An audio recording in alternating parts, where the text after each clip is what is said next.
Your brand personality. The next step after your brand message is your brand personality, how you say what you say. It is just as important, and you want to be able to use that to your advantage. We've all met people that we just really connected with. We really admired their character, and we became their customer because of that. So that's how important your personality is in your brand.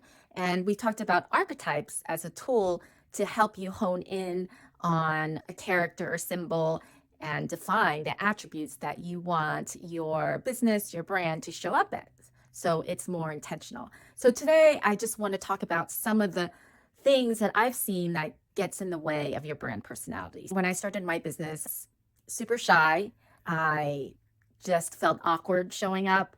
I had a wall up. I had things that happened to me in my past that kept me in like protect mode. And that kept me from bringing out the enthusiasm and my friendly nature. Also, expectations to be that serious business person kind of dulled my personality. What I want to talk about is how we see ourselves, because how we see ourselves is going to project how we show up. And so we want our brand personality, the discovery of it, to be a way to align to our truest self. Sometimes we need to try on different personalities because we've been holding ourselves back, like I did. And so the alter ego exercise that I have below and just thinking through some of these questions is a great way to experiment and evolve into a personality that is